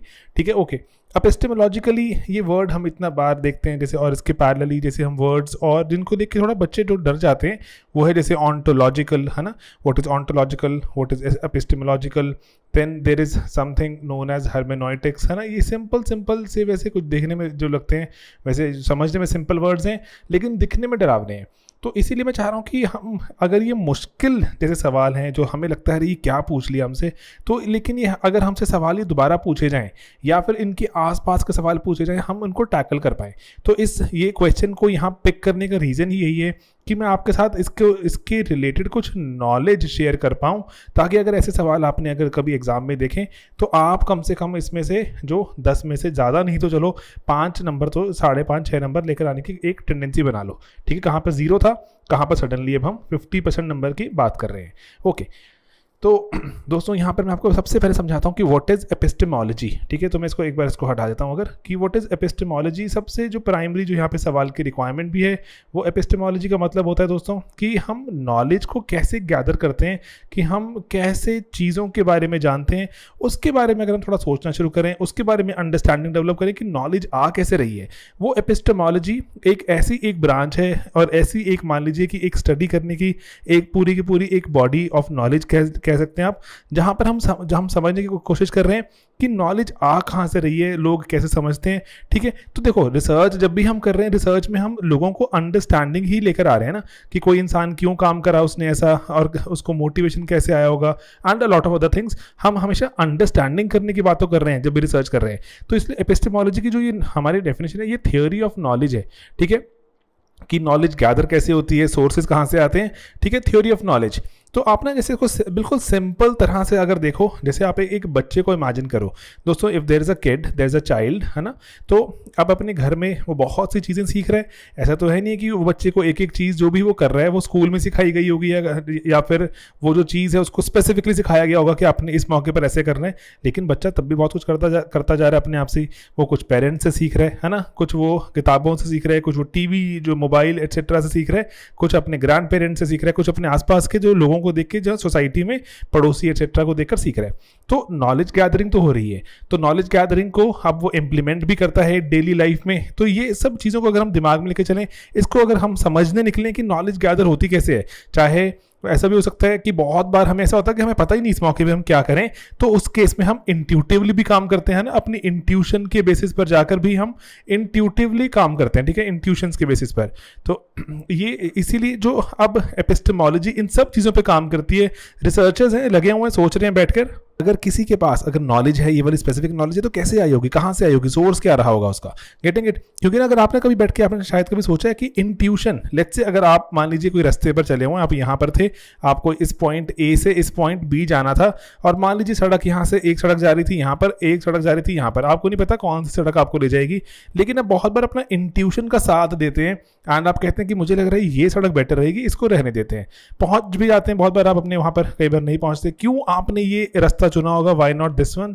ठीक है, तो इस पर भी अगर कोई आप चाहो रिसर्च करना कि मेरा प्रीवियस एक्सपीरियंस रहा था, मैंने ऐसा कुछ फॉलो किया था एक्सेट्रा, तो वो आप क्या करोगे, आप एपिस्टेमोलॉजी में जाना की कोशिश कर रहे हो कि वाई, है ना, ये नॉलेज आपको जो थी ये किस तरह से क्यों काम करी ऐसे। ठीक है, अगर देखो हम अगर देखें आम जिंदगी में, अगर हम रिसर्चर नहीं है तो हम इस पर बहुत कम सोचते हैं, लेकिन रिसर्चर तो बहुत सारी चीज़ों पर सोचे जा रहे हैं, काम करते जा रहे हैं। तो इसीलिए एपिस्टेमोलॉजी रिसर्च की एक बिल्कुल एक फाउंडिंग एक चीज़ है, कि सोचना कि ये चीज़ ये जो नॉलेज है, ये जो पर्टिकुलर जो चीज़ है, ये क्यों आई होगी, कहाँ से आई होगी, शुरू कैसे हुआ होगा। Getting it? तो इसीलिए एपिस्टेमोलॉजी इसलिए एक फाउंडिंग एक हमारी जो बेड रॉक है रिसर्च का। ओके, देन उसी फाउंडेशंस की बात कर रहे हैं वो, कि नॉलेज समझो कि आती कहाँ से है, सोर्सेज वगैरह की, किसकी, क्वालिटेटिव मेथड्स की। क्वालिटेटिव मेथड्स पर आप फिर भी बहुत पढ़ाई करते हो कि क्वालिटेटिव मेथड्स कौन से होते हैं, कैसे रिसर्च की जाए एटसेट्रा, लेकिन सिर्फ आपको आगे ये वर्ड लग गया ना, आपकी ज़िंदगी में भूचाल आ जाता है कि अरे ये क्या पूछ लिया मुझसे। तो इसलिए क्वालिटेटिव मेथड्स के बारे में पूछ रहे हैं कि नॉलेज गैदरिंग होती कहाँ से है, जो उसके सोर्सेज क्या क्या रहते हैं। तो इतनी घबराने वाली चीज़ नहीं थी। मैं आपको ये कह रहा हूँ कि बहुत बहुत बहुत टफ सवाल था, जस्ट बिकॉज ये वर्ड यहाँ लगा हुआ है, बाकी इस सवाल में जान बहुत कम है। Getting it? तो यही मैं चाह रहा हूँ कि ग्रेजुअली हम थोड़ा कॉन्फिडेंट फील करें जब हम क्वेश्चन सॉल्व करते जा रहे हैं, कि देखने में कई बार बहुत भयंकर लगते हैं सवाल, लेकिन दोस्तों इतने भयंकर नहीं होते। ओके, ठीक है, तो स्ट्रक्चर बना सकते हैं। पहले बताना पड़ेगा सर एपिस्टेमोलॉजी होती क्या है, सर आपने इतना बड़ा हैवी वर्ड यूज़ कर लिया है, हमें समझाना तो पड़ेगा ही क्या होता है। देन उसके बाद उसकी फाउंडेशंस बताएंगे, जो रिसर्च की हमारी एपिस्टेमोलॉजिकल फाउंडेशंस क्या हैं, एंड देन वो क्वांटिटेटिव रिसर्च के बारे में और स्पेसिफिक हो जाएंगे। आज के ज़माने में रेलिवेंस क्या है इस चीज़ की, कि क्या हमें आज भी इसकी जो पर्टिकुलर चीज़ के बारे में सोचना चाहिए एंड या नहीं सोचना चाहिए, एंड देन अंत में कंक्लूड करेंगे। ओके, तो अब जैसे निकोल ब्राउन बहुत कोई फेमस नाम नहीं है, इंटरनेट पर इनके पेपर्स वगैरह दिखे हमें, तो हमें लगा काफ़ी बढ़िया तरीके से समझाया हुआ था, तो वाई नॉट कोट। तो और ये जो हैं भी अकेडमिया से जुड़े हुए और जो किसी कॉलेज में प्रोफेसर एटसेट्रा, तो पेपर्स पब्लिश किए हुए हैं, तो वी कैन कोट। ठीक है, तो एक पर्टिकुलरली अब देखो ये टॉपिक ही ऐसा है ना, हम इस पर आज कभी इतनी पढ़ाई नहीं करते, तो अब उनके थिंकर्स भी हम कम सुनेंगे। तो लेकिन चलिए एक आधा थिंकर यहाँ पे लिखना है अगर तो लिख सकते हैं कि एपिस्टेमोलॉजी क्या होती है, थियोरी ऑफ नॉलेज, कि नॉलेज आ कैसे रही है, नॉलेज है क्या। ठीक है, एंड नॉलेज कहाँ से गैदर होती है, सोर्सेज क्या क्या रहते हैं। एंड अगर इसमें हम देखें जो हमारा रिसर्चर है, हम अगर रिसर्च की बात करनी है तो रिसर्चर जो हमारा है दोस्तों, उसका जो दुनिया के प्रति जो व्यू है, वो वाला व्यू भी तो बहुत कुछ डिपेंड करेगा ना कि डेटा के इंटरप्रिटेशन में। तो इसलिए रिसर्च में रिसर्चर का जो एग्जिस्टिंग नॉलेज का बेस है वो बहुत डिपेंड करेगा डिसाइड करने में कि एपिस्टेमोलॉजी हो कैसे रही है। ठीक है, सेकंड दोस्तों, ये क्या आ गया बीच में? ओके, तो सॉरी, यहाँ पर बीच में कनेक्ट टूट गया एकदम से। ओके, तो ना यहाँ पर जो रिसर्चर का जो वर्ल्ड व्यू है वो बहुत ज़्यादा इम्पैक्ट करेगा कि हम रिसर्चर जो अगर अपनी बात करूँ तो रिसर्चर अगर मैं रिसर्च करने निकलूँ तो मैं दुनिया को कैसे ऑलरेडी मेरे जो बायसेस हैं वो मेरे दिमाग पे असर करेंगे एंड अकॉर्डिंगली मैं दुनिया को कैसे देखूंगा वो इम्पैक्ट हो जाएगा। हो सकता है जैसे आपने एग्जाम्पल्स भी देखे हुए हैं, सेम थिंकर ने जो मैक्सिको में जाकर जब स्टडी करनी शुरू करी, उसने बोला कि वहाँ पर बहुत ज़्यादा केओस है, केओस किया वहां पर। उन्होंने बोला बहुत हॉस्टिलिटी है बिटवीन द क्लासेस। ठीक है, उन्होंने बोला वहां पे इसीलिए क्लासेस आपस में जब झगड़ रही हैं तो उनका जो पर्सपेक्टिव निकल कर आया काफी कॉन्फ्लिक्ट वाला पर्सपेक्टिव था। ठीक है, ओके, अब उनको लगा कि जो भी एग्जिस्टिंग सोर्सेज थे दिमाग में, नॉलेज के बायसेस थे, अकॉर्डिंगली उनको कॉन्फ्लिक्ट नजर आया, दूसरे को बहुत ही फंक्शनल नजर आया। Getting it? तो ऐसे एग्जाम्पल्स लेकर आप इसको भी प्रूव कर सकते हैं कि इंटरप्रेटर है जो या रिसर्चर है जो, उसका भी world view will impact how we conduct this research. ठीक है, जो नॉलेज कैसे गैदर की जाए उसकी रिसर्च कैसे होगी। मैं आपको इससे समझा रहा हूं कि ना अगर इस पर भी आपको सवाल आए तो आपको ये कहीं ना कहीं ये पर्सपेक्टिव पता हो कि ऐसा हो सकता है कि एपिस्टेमोलॉजी ऐसे कोई वैल्यू फ्री साइंस नहीं है। हमारे पास दोस्तों वैल्यू फ्री होना तो सिर्फ नेचुरल साइंसेज ही शायद होंगी, वैल्यू फ्री वाली कोई चीज नहीं है। अगर आपने नॉलेज कैसे गैदर हो रही है उसके बारे में भी पढ़ना है तो भी रिसर्चर के पर्सपेक्टिव दिमाग में आ ही जाएंगे, उसको असर डालेंगे। ओके, ठीक है दोस्तों, तो इसीलिए अब वो कह रहे हैं जैसे इंपॉर्टेंट है कि अपना फिलोसॉफिकल स्टैंड पॉइंट जरूर बताए रिसर्चर अपने शुरू में ही, ताकि अकॉर्डिंगली जो रीडर है जो रिसर्च पढ़ रहा है उसको पता हो कि किस पर्सपेक्टिव से आ रहा है ये हमारा रिसर्चर। ओके, अब हम रिसर्च के एपिस्टेमोलॉजिकल फाउंडेशंस पे चलते हैं कि हम जैसे नॉलेज कैसे गैदर करते हैं और नॉलेज हमारी जो हमें क्या लगता है कहाँ से आ रही है। तो इसीलिए वो कह रहे हैं नॉलेज के दो सोर्सेज होते हैं, या तो एम्पिरिकल कि हमने देखा अच्छा ये किताबों में पढ़ा मैंने कि वो जगह पर ऐसा होता है, ये पर्टिकुलर चीज़ ऐसे बिहेव करती है, या फिर मेरी इंट्यूटिव, मैं खुद देख रहा हूं, मैं ऑब्जर्व करता जा रहा हूं, उसके बाद मुझे लगता है कि ये चीजें कहां से आई होंगी। ठीक है, इंपीरिकल मतलब जो बुक्स वगैरह में एग्जैक्टली लिखी जा चुकी हैं रिसर्च के बेसिस पर, एंड इंट्यूटिव मतलब मैं खुद विटनेस करता जा रहा हूं एंड अकॉर्डिंगली मेरी जो खुद की नॉलेज भी गैदर होती जा रही है। Getting it? तो दो ही तरह से प्राइमरीली देख सकते हैं इसको। जो यहाँ पे अगर देखें जो ओ गॉर्मन एंड मैकिन्टॉश हो गए, अगर नाम याद तो बहुत ही बढ़िया, नहीं हुआ तब भी इट्स ओके।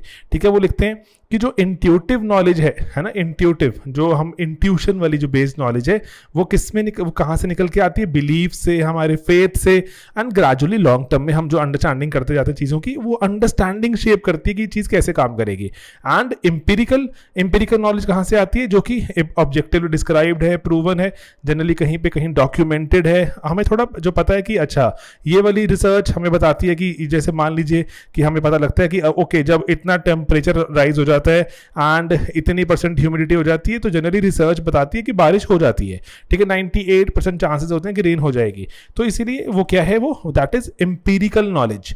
ठीक है, एंड बाकी इंट्यूटिव है कि इंट्यूटिव में हमें अब हमारे पास कोई ऐसे कोई वो नहीं है, मान लीजिए कोई मीटर नहीं है जो हमें तापमान के बारे में बताए, हमें फील हो रहा है एंड हमें ह्यूमिडिटी फील हो रही है हवा में, हमें लगता है कि बारिश आने की संभावना बहुत बढ़ रही है अब तो। ठीक है, ऐसे कुछ हालात हो गए, इंट्यूटिव है, ऐसे हमने कहीं किताब में नहीं पढ़ा था लेकिन हमें पता लग रहा है। Getting it? तो इसीलिए वो कह रहे हैं कि एम्पिरिकल या इंट्यूटिव दिमाग में रखिएगा, पेपर में काम आ सकता है हमें कहीं, जो हम ना वी कांट रियली से कि ये सवाल आ गया दोबारा नहीं आएगा।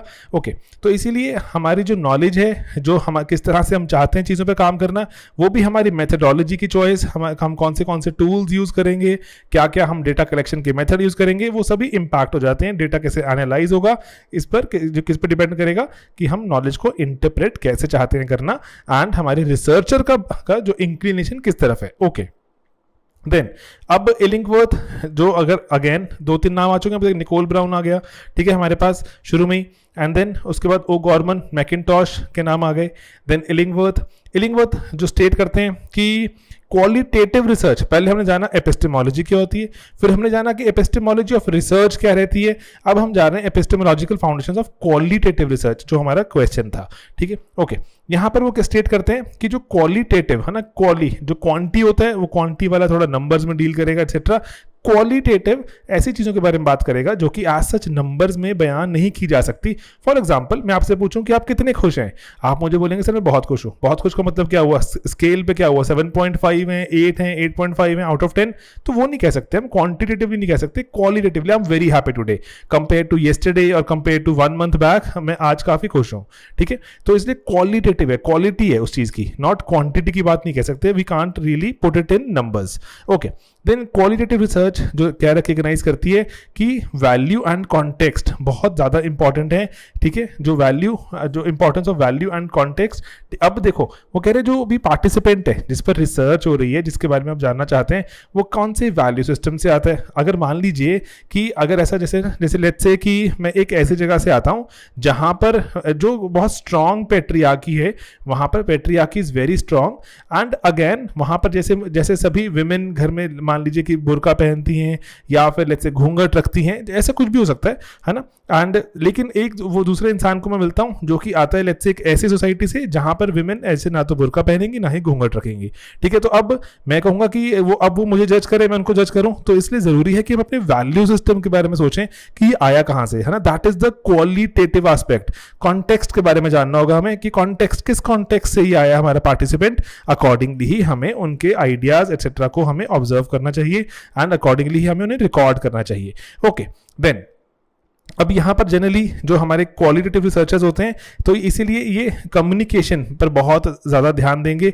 ठीक है, एंड जैसे कम्युनिकेशन में जैसे आपने देखा होगा शुरत स्मिथ, फायरस्टोन एक्सेट्रा वगैरह बहुत सारे जो बोलते हैं, जो थिंकर्स हैं, वो यही बोलते हैं कि जो भी हमारी कम्युनिकेशन है it should be done in a way which seems very natural, है ना, नेचुरल लगनी चाहिए। अगर आप किसी को बता ही देंगे कि आप पे रिसर्च हो रही है या फिर आपको लगेगा कि नहीं कि बहुत दबाव फील हो रहा है कि मेरा कोई कनेक्ट नहीं है इस इंसान के साथ जो सवाल पूछ रहा है, बस मैं बहुत ड्राइली आंसर कर रहा हूँ, तो वो कह रहे हैं कि आप शायद रियल ह्यूमन बीइंग की जैसे ट्रीट नहीं कर रहे उनको, एंड अकॉर्डिंगली आपके अच्छे आंसर्स भी नहीं आने वाले। तो इसीलिए जो यहाँ पर जो जिस तरीके से the way in which researcher and participant enter and communicate, वो बहुत मैटर करेगा किसमें, हमारे क्वालिटेटिव में। ओके, देन उसके बाद यहाँ पर जो क्वालिटेटिव जो रिसर्च है वो एक्नॉलेज क्या करती है, एंड रादर जो एग्जिस्टेंस को भी एक्नॉलेज करती है, स्टडी भी करती है कि मल्टीपल तरह के व्यूज एंड वॉइसेस हो सकते हैं, कि एक पर्टिकुलर चीज़ पे अगर मुझे रिसर्च करनी है उस पर एक ही आंसर मिलेगा एंड एक ग्रैंड थ्योरी बन जाएगी, ऐसा जरूरी नहीं है। मल्टीपल विचारधाराएं और मल्टीपल तरह के लोगों के जो पर्सपेक्टिव्स हो सकते हैं। ठीक है, ये एक्नॉलेज करता है। ये सब जो हमारे क्वालिटेटिव रिसर्च के फाउंडेशनल कुछ वो ब्लॉक्स हैं, एपिस्टेमोलॉजिकल फाउंडेशंस हैं, कि जो हमें रिसर्च को बताती है कि रिसर्च होगी कैसे। ठीक है, या रिसर्च किस दिशा में, अगर इस दिशा में हो रही है तो हम वो क्वालिटेटिव रिसर्च कर रहे हैं। ओके, देन यहाँ पर अब रियलिटी एंड नॉलेज, जो हमारी रियलिटी एंड नॉलेज को जो बिल्कुल जो एग्जैक्ट तरह से, जो जैसे मैंने आपको बताया कि रिसर्चर जो क्या करता है कि सामने जिसको इंटरव्यू करना है उसको नेचुरल सेटिंग में बिठाने की कोशिश करता है। ऐसे बिल्कुल बैठ के ऐसे जो सेट एक किसी को जो बिठा दिया ऑफिस में, वहां पर सामने इंटरव्यू हो रहा है, जैसे मान लीजिए यूपीएससी का इंटरव्यू देने गए, वो बहुत that's a very formal kind of a place, है ना। आइडियली अगर कोई क्वालिटेटिव रिसर्चर अगर यूपीएससी कैंडिडेट का इंटरव्यू ले रहा होगा तो वो बिल्कुल ऐसे जैसे होता नहीं है कि आप अगर मान लीजिए कि वो जो चाय की दुकान में बैठ के दोस्त से डिस्कशन कर रहे होते हैं कि भारत में ऐसा हो जाना चाहिए, भारत में ऐसा हो जाना चाहिए, कि गरीबी हटाने के लिए हमें 5 कदम ये उठाने चाहिए, जो आप वहां बैठ के काम करते हैं, that is the natural setting of A UPSC aspirant. तो जो आप वहां यूपीएससी के कमरे में बिठा देते हैं, एकदम से अंदर घुसते हैं, बहुत एकदम घबराहट डर लगता है आपको, तो वो वाला जो दैट इज अननेचुरल, तो वो क्वालिटेटिव वाला उसको अप्रूव नहीं करेगा कि सर आप सही नहीं कर रहे। ठीक है, तो वो रियलिटी नॉलेज को रिकंस्ट्रक्ट करने की कोशिश करते हैं, ताकि तभी वो कह रहे हैं जो रियल मीनिंग है, जो रियल एट्रीब्यूट्स हैं नॉलेज के, थॉट्स के, है ना, ये सभी जो फीलिंग, बिलीफ, एक्शन, वो तभी निकल के आ सकते हैं जब आप वो नेचुरल सेटिंग में ले आएंगे। Getting it? तो ये थोड़ा इंपॉर्टेंट से 3, 4, 5 पॉइंट है, एंड देन इसीलिए आप चाहें तो और भी ऐड कर सकते हैं। तो हम जो हमारा तो यहाँ कर्तव्य आपको एक्स्ट्रा पॉइंट देना, क्योंकि उसमें से जितने याद रह जाए उतना जो प्रसाद है, मतलब है ना भगवान का। ओके, तो अब वो कह रहे हैं कि ह्यूमन को स्टडी करना कॉम्प्लेक्स चीज़ है, सोशल प्रॉब्लम्स को टोटालिटी में ही जानने के लिए हमें क्या करना होगा, हम फ्रेगमेंटेड जो चीज़ों पे काम नहीं कर सकते। ठीक है, वो कह रहे हैं जो साइंटिफिक मेथड है वो कहेगा अच्छा वो किसी एक वेरिएबल पे काम कर रहा है, 2 पे कर लिया, चलो 3 पे कर लिया। वो कह रहे हैं लेकिन रियलिटी तो बहुत ज़्यादा फ्रेगमेंटेड है, रियलिटी में तो बहुत सारे वेरिएबल्स काम करते हैं। मैं आपसे अगर पूछूं क्या, मुझे बताइए यूपीएससी की तैयारी क्यों कर रहे हैं आप, आपके पास क्या ऐसा होगा कि सिर्फ 1 या 2 या 3 कारण है? नहीं, बहुत सारे कारण होंगे। आप गिनने बैठेंगे आप 15 गिन सकते हैं, पता है कि अच्छा मुझे इसलिए करना है क्योंकि मैं बचपन से बहुत होशियार था, क्लास में अच्छे मार्क्स आते थे, मैंने अच्छा ऐसे लिखा, टीचर ने कहा कि आप तो बड़े बड़े होकर पक्का अफसर बनेंगे, आईएएस अफसर बनेंगे। उसके बाद आगे मैंने देखा मेरे दोस्त के मुझे एक वो वीडियो दिखाया, मुझे बहुत प्रभावित हुआ, एटसेट्रा एटसेट्रा एटसेट्रा, मुझे देश के लिए कुछ कर रहे हैं। और जो भी ना आप 15 कारण लिख देंगे, क्या हम बोल सकते हैं कि सिर्फ यही 15 कारण है? हो सकता है कि आप बैठे थोड़ा और सोच के 15 और निकल जाए। तो इसीलिए जो क्वालिटेटिव रिसर्चर्स हैं वो क्या बोलते हैं कि रियलिटी बहुत फ्रेगमेंटेड है, उसको कंप्लीटली अगर हम बोलें कि हम बयां कर देंगे अपनी रिसर्च में, that is not possible. Human beings are complex. ठीक है, बड़ी कॉम्प्लेक्स चीजें, सिंपल चीजें नहीं है ह्यूमन बींग्स। ओके, देन इसीलिए रिसर्चर पर बहुत ज़्यादा एम्फेसिस आ जाता है कि रिसर्चर अगर इन बातों को दिमाग में रख के नहीं काम करेगा तो दिक्कत हो सकती है। ठीक है, तो इसीलिए रिसर्चर बहुत हो सकता है कि ऊपर से सुपरफिशियली चीज़ों को देख जाए एंड लोगों ने जो एक्सपीरियंसेस इवेंट्स हुए उनको बिल्कुल ही नकार दे। नेचुरल सेटिंग है ना, जो मैं आपको तब से बोल रहा हूँ, 10,000 बार बोल चुका हूँ, नेचुरल सेटिंग रिक्रिएट करने की कोशिश की जाती है ताकि कम से कम जो इंसान को बाहर वाला फील हो, कि इंसान को ऐसा ना लगे कि उसको किसी जो पर्टिकुलर जो एक्सपेरिमेंट का पार्ट बना दिया। ठीक है, तो जो तरीके यूज किए जाते हैं, case studies, interviews, dialogues, observations, personal experience, life story, visual data है ना, विजुअल डेटा में फोटोग्राफी दिखाई जाए जैसे के थ्रू भी जो लोगों को जैसे जो पिक्चर्स के थ्रू उनके डेटा रिकॉर्ड किया जाता है, वीडियोस बनाए जाते हैं, है ना। तो ये वेरियस तरह से डेटा गैदर किया जाता है एंड देन उसके बाद है ना, जैसे आप यहाँ पे एक और भी चीज़ जैसे लिख सकते हैं, लाइफ स्टोरी का एक और नाम क्या होता है, बायोग्राफिकल। ठीक है, दिस इज बायोग्राफिकल, कि इंसान की जीवनी जानी जा रही है, बायोग्राफिकल। ओके, तो जैसे यहाँ पर आपको है ना, मैं कुछ दिमाग में आता रहता है दोस्तों, मन करता रहता है ये भी बता दो, ये भी बता दो, ये भी बता दो, तो इसलिए मॉडल आंसर्स कितने लंबे हो जाते हैं। फ्लोरियान जेनिनियाकी करके स्पेलिंग गलत है, जो भी है इसको स्पेलिंग आप प्लीज देख लेना, जेड है। ठीक है, दिस इज जेनिनियाकी, फ्लोरियान जेनिनियाकिन, जो पॉलिश पेजेंट्स करके, this is a very important study and biographical study है। पॉलिश पेजेंट्स, जो पोलैंड से जो पेजेंट्स आए थे वर्ल्ड वॉर के दौरान, तो उन पर स्टडी की थी फ्लोरियान जेनिनियाकी ने, कि कैसे उनकी जीवनी जानने की कोशिश की थी कि उनका वर्क कल्चर क्या है, जब वहाँ से माइग्रेट होके पोलैंड से यूएस से आ गए हैं तो क्या जो विटनेस कर रहे हैं, उनको अच्छा ट्रीट किया जा रहा है, बुरा ट्रीट किया जा रहा है, एक्सेट्रा, वो अपनी विमेन को कैसे ट्रीट करते हैं, क्या उनके जीवन में कोई बदलाव आया, तो वो बायोग्राफिकल रिसर्च कर रहे थे Florian Znaniecki and marvellous one of the masterpieces you'll ever come across. ठीक है, तो पॉलिश पेजेंट हम अपने क्लासों में डिस्कस तो करते हैं इनको। ओके, देन उसके बाद देखें जो नेचुरल साइंस के मेथड है वो बोलते हैं यहाँ पर अप्रोप्रिएट नहीं है सोशल इन्वेस्टिगेशन के लिए, हमें तो सोशल वर्ल्ड के ही कुछ तरीके चाहिए, वहीं पे हम करेंगे क्योंकि ह्यूमन बीइंग से डील कर रहे हैं। ओके जी, बहुत बढ़िया। तो थोड़ा सा तेज चलता हूँ मैं, ठीक है दोस्तों, अदरवाइज तो हम पीएचडी कर लेंगे इस टॉपिक पर ही। तो वो कह रहे हैं जो सोशल रिसर्चर हैं वो एक्सप्लोर करते हैं, अंडरस्टैंड करते हैं सोशल वर्ल्ड को। ठीक है, किसकी नज़र से, जो पार्टिसिपेंट्स जो जिस तरह से चाहते हैं देखना, ठीक है, जो पार्टिसिपेंट जैसे देख रहा है दुनिया को उस तरह के उसके पर्सपेक्टिव में जाके जानने की कोशिश करते हैं। ठीक है, तो यहाँ पर सॉरी टू डाइग्रेस अगेन, तो यहाँ पर वो क्या करने की कोशिश कर रहे हैं, डबल हर्मेनोइटिक्स। ठीक है, तो ये वर्ड सीखते रहो ना, यू नेवर नो कि कौन सा वर्ड कब कहाँ काम आ जाएगा। डबल हर्मेनोइटिक्स की कोशिश कर रहे हैं। हर्मेनोइटिक क्या होता है, समझना। फॉर एग्जाम्पल, आप अपने घर में आराम से बैठे थे, आपने देखा कि पापा मम्मी कैसे बिहेव करते हैं। ओके, तो आपको दिमाग प्रोसेस करता है कि अच्छा एक मैरिड कपल ऐसे बिहेव करता है। ठीक है, कि पापा की बात मम्मी ने मान ली, मम्मी की पापा ने मान ली, कुछ एक्सेट्रा एक्सेट्रा, कहीं पर उनका थोड़ा सा जो हो सकता है कि कहीं तनाव भी हो गया, फिर से मान गए नहीं मान गए, कुछ काम पापा ने कर लिया, कुछ मम्मी ने कर लिया। आपका दिमाग कॉन्स्टेंटली, जो बच्चे का दिमाग कंटिन्यूसली प्रोसेस करता जा रहा है कि ये अच्छा, this is how a married couple behaves, this is how a father and mother they should behave. ठीक है, तो हर्मेनोइटिक हो रहा है, हर्मेनोइटिक। ओके, मान लीजिए अब आप एक रिसर्चर को बिठा दें वहां पर, अब वो रिसर्चर बच्चे को देख रहा है कि बच्चा कैसे देख रहा है आगे, गेटिंग इट, कि रिसर्चर बच्चे को समझ रहा है कि बच्चा आगे कैसे दुनिया को समझ रहा है, that becomes double hermeneutics, getting it. तो हर्मेनोइटिक इज अंडरस्टैंड करना, समझना कि कोई चीज को कैसे समझता है, डबल मतलब 2 बार समझने की, अच्छा वो सामने वाले ने इस चीज को कैसे समझा, अब मैं इसको समझ रहा हूं, तो दैट बिकम्स डबल हर्मेनोइटिक्स। डबल हर्मेनोइटिक्स बहुत इंपॉर्टेंट एक चीज है किसकी, क्वालिटेटिव रिसर्च की, जो एपिस्टेमोलॉजिकल फाउंडेशन में से एक है। यहाँ मैंने लिखा नहीं है लेकिन आप इसको लिख सकते हैं एक्स्ट्रा। ओके, देन अभी ऑलरेडी से लग रहा है ऑलरेडी इतना बड़ा लिख दिया आप सभी के लिए, आप मुझे शायद बोलें कि सर ये क्या कर दिया, लेकिन चलो, extra knowledge will not harm you, come knowledge में हमें दिक्कत हो जाती है। ओके, देन जो एक्सप्लेनेशंस हैं वो सिर्फ लेवल ऑफ मीनिंग पे दी जा सकती हैं, एंड जो कॉज नहीं बता सकते, अच्छा इस चीज़ से ये हुआ होगा, कॉज एंड इफेक्ट बताना बहुत मुश्किल होता है। जैसे मैंने आपको बताया कि यहाँ पर कि बहुत सारे जो वेरिएबल्स रहते हैं तो एक चीज़ का इम्पैक्ट हुआ होगा कहना मुश्किल है।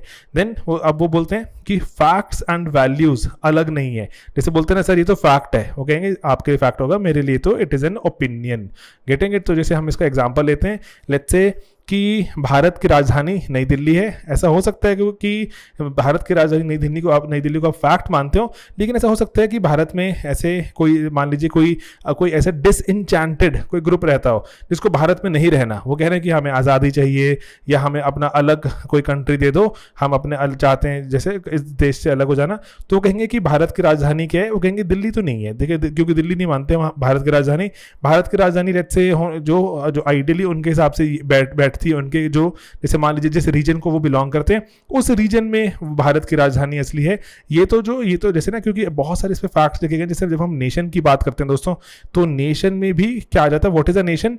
नेशन एक साइकोलॉजिकल कॉन्सेप्ट भी तो है कि किस किस को आप बोलते हो कि देशवासी हैं वो आपके, है ना, दैट्स अ साइकोलॉजिकल कॉन्सेप्ट। तो साइकोलॉजिकल कॉन्सेप्ट है, देशवासियों ने सोचा कि अच्छा चलो यहाँ पर हम अपनी राजधानी बनाते हैं, तो दैट्स अ साइकोलॉजिकल एक कॉन्सेप्ट ने एक चीज को जन्म दिया। तो how can it be a fact? ठीक है, दैट्स जस्ट एन ओपिनियन जो उन लोगों को लगता है, एंड वहां पर अभी वो फंक्शनल है, कुछ देर बाद हो सकता है वो बदल जाए। ठीक है, कलकत्ता से दिल्ली राजधानी मूव की थी ना कभी, तो इसीलिए तो आप उसको समझने की कभी कोशिश करना कि ओपिनियंस रहती हैं, जरूरी नहीं है कि एवरी ओपिनियन जिसको हम फैक्ट समझते हैं वो सभी उसको वैसे ही मानते हैं। ओके, आप ना इसको ना नेचुरल साइंस के एग्जांपल्स भी देखना कि ना आपको लगता है कि अच्छा कि एटम, जैसे आज से हो सकता है 100 साल पहले किसी ने कहा हो कि एटम जो है सबसे छोटा पार्टिकल है किसी एलिमेंट का, इट्स अ फैक्ट। लेकिन नहीं, अब तो एटम बेचारा कितना पीछे रह गया, उसके कितना नीचे तक आ चुके हैं, है ना। तो इसीलिए फैक्ट्स कुछ चीज़ नहीं होती, वो कह रहे हैं सिर्फ और सिर्फ वैल्यूज या ओपिनियंस ही हैं, और ऐसे फैक्ट नामक कोई चीज़ नहीं है। थॉमस कोहन, कार्ल पॉपर सब यही बोल रहे हैं ना, फॉल्सिफिकेशन वगैरह। Okay, then objective value free inquiry possible नहीं है, रिसर्चर के पर्सपेक्टिव वैल्यूज बीच में आ ही जाएंगे, एंड इसीलिए बोल रहे हैं जो सामाजिक वर्ल्ड को अगर हमने समझना है, अंडरस्टैंड करना है, तो हमें ह्यूमन बिहेवियर को ही समझना होगा। ओके, ठीक है, चलो बहुत पीएचडी हो गई इस बात पे। अब आप इस बात को पक्का डालेंगे अपने आंसर में हमेशा ही, ठीक है, जहां तक पॉसिबल हो, कि आज के वक्त में इस चीज़ की रेलिवेंस क्या है। सर आज के वक्त में ना बहुत ज़रूरी है, इंटरनेट का फैल चुका है बहुत ज़्यादा, तो अगर हमें लोगों को जानना है तो हमें ज़रूरी नहीं है कि जाके हम उनसे उनके घर पे मिलें, या फिर हम उनको जो किसी शॉपिंग मॉल में ऑब्जर्व करें, या हम उनको खेत में काम करता ऑब्जर्व करें।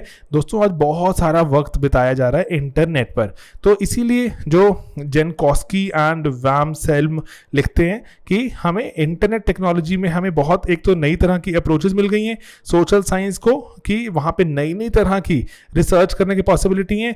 ऐसे ही इंटरनेट ने हमारा कॉन्टेक्स्ट भी चेंज कर दिया है, कि कॉन्टेक्स्ट इतना सारा कि अच्छा पढ़ाई कैसे करते हैं, सर मैं तो कंप्यूटर पे पढ़ाई करता हूँ, मेरी क्लासें ऑनलाइन चलती हैं, जो हमारी स्लीपी क्लासेस हैं वो हमें ऑनलाइन डिलीवर करते हैं, मोबाइल पे देख लेते हैं या फिर हम लैपटॉप पे देख लेते हैं, that is how it goes. तो कॉन्टेक्स्ट बदल गया ना, कहेंगे अच्छा आप जो 100 बच्चों की क्लास में बैठ के नहीं देखते, कि नहीं सर वहाँ नहीं बैठ के मैं देखता, तो अब मैं तो घर बैठ के, कॉन्टेक्स्ट बदल गया ना। तो किसी को अगर समझना होगा आपको, स्टूडेंट को, आज के स्टूडेंट को, तो वो क्लासों में जाके भी देख सकता है डेफिनेटली, लेकिन वो उसको आपके मोबाइल या इंटरनेट पे कैसे क्लासें दी जा रही है इसको भी जानना होगा, तभी शायद स्टडी कंप्लीट मानी जाएगी। ठीक है, तो इसलिए हैमर्सले नाम भी वैसे बहुत कॉमनली आप पढ़ते हैं इसको, हैमर्सले लिखते हैं, इसलिए इंटरनेट ने नेचर ऑफ कॉन्टेक्स्ट को बदल दिया है, ऑल्टर कर दिया है, एंड इलेक्ट्रॉनिक वर्चुअलिटी अब हमारी जो जीवन का बहुत इंपॉर्टेंट एक पार्ट है, और इतनी ज़्यादा डिस्पर्स्ड है, हर एक इंसान एक इलेक्ट्रॉनिक वर्चुअलिटी में जो अपने आप को एग्जिस्टेंस को पाता है, एंड एक्टिव है बहुत ज़्यादा देन एवर बिफोर। तो ये आप ना रेलिवेंस डाल दोगे ना इंटरनेट के कॉन्टेक्स्ट में, तो क्योंकि आपकी जो रियलिटी है, जो आपकी वो वर्चुअल वर्ल्ड में कितनी ज़्यादा हो गई है ना अभी, तो इसीलिए यू जस्ट कांट से कि ऐसा नहीं हो रहा। ओके, ठीक है, तो इसीलिए आप कंक्लूड कर सकते हैं यहाँ पर कि जो रिसर्च है उसमें या तो हम क्या करते हैं कि चीज़ों के एग्जिस्टेंस के बारे में जानते हैं, ऑन्टोलॉजी की वो क्यों एग्जिस्ट करती हैं, देन कि वो या फिर हम रिसर्च करते हैं कि वो चीज़ों की नॉलेज कैसे आई होगी, कैसे गैदर की गई होगी नॉलेज, उसके बारे में कैसे डिसेमिनेट की गई होगी, एंड देन उसके बाद इन सब चीज़ों को यूज़ करने के लिए हम तरीका यूज़ करते हैं, कोई मेथडोलॉजी फॉलो करते हैं। ठीक है, तो ये अब जो 3 तरह की जो चीज़ें निकल कर आती हैं, ऑन्टोलॉजी, एग्जिस्टेंस किसी चीज़ की, देन वो कैसे हमने समझी, मेथोडोलॉजी एंड उसको पूरा प्रोसेस, ये जो रिसर्च करने का कौन सा तरीके से देखेंगे, मेथोडोलॉजी। ठीक है, तो ये तीनों चीज़ें मिलती हैं तो ही कोई बॉडी ऑफ नॉलेज कंप्लीट होती है। एंड बॉडी ऑफ नॉलेज में रिसर्च की अगर हम बात कर रहे हैं तो रिसर्च को एक हम क्या बोल सकते हैं कि हम एक्सपैंड कर सकते हैं रिसर्च के, हम अपने जो पूरे के पूरे पर्सपेक्टिव्स एक्सपैंड कर सकते हैं और बेहतर तरह से दुनिया को समझ सकते हैं, सोशल वर्ल्ड को तो और बेहतर समझ सकते हैं। ठीक है, अब यहाँ पर एक्स्ट्रा में डाल दिया जैसे एलन ब्राइमन का मॉडल है ये वाला, कि अगर आप देखना चाहें कि जैसे क्वांटिटेटिव, चलो क्वाली पूछ लिया आपसे, क्वांटिटेटिव भी पूछ सकते हैं आपसे। ठीक है, तो उसकी एपिस्टेमोलॉजिकल फाउंडेशन क्या है, ऑन्टोलॉजिकल फाउंडेशन क्या है, ओरिएंटेशन क्या है, तो वो देख सकते हैं ब्रीफली एपिस्टेमोलॉजी के बारे में, कहाँ से वर्ड डिराइव हुआ। एंड देन उसके बाद जो किताब में टेबल गिवन था कि 3 तरह की एपिस्टेमोलॉजीज होती हैं, ऑब्जेक्टिविज्म, कंस्ट्रक्टिविज्म, सब्जेक्टिविज्म। बहुत ही बुरे वक्त में ऐसा कोई सवाल पूछा जाएगा, मेरे मानने में तो ऐसा सवाल नहीं पूछा जाएगा। जो पूछा जाएगा वो दिखने में ऐसा ही होगा कि एपिस्टेमोलॉजिकल जो हमारी फाउंडेशन पूछी जाएंगी हमें क्वालिटेटिव मेथड्स की, and which will not be very tough. Qualitative method हमें पता है बहुत सारे, उसके बस हमसे फाउंडेशंस कुछ जो ऐसे कुछ सिद्धांत, कुछ बेसिक प्रिंसिपल पूछे जा रहे हैं जिन पर ये बेस्ड रहती है। ठीक है, तो ये क्वालिटेटिव रिसर्च के बारे में आपने बताया, ये बहुत सारे, आइडियली आपका आंसर ये है मेजर पार्ट। ठीक है, इसमें से आप बताएंगे कि क्वालिटेटिव रिसर्च के जो सिद्धांत, जो फाउंडिंग, जो वैल्यूज क्या क्या हैं एंड आज के ज़माने में क्या रेलिवेंस है इसका। ठीक है, देन कुछ कंक्लूजन के शब्द। ठीक है, हमारा अच्छा आंसर बन जाएगा इससे दोस्तों। देखने में बहुत ही मुश्किल सवाल लेकिन इट्स नॉट दैट टफ, बस मैं यही चाहता हूँ थोड़ा कॉन्फिडेंट फील कीजिए। ऑलराइट, चलिए मिलेंगे अपने अगले सवालों में बहुत ही जल्द। बाय बाय, टेक केयर दोस्तों।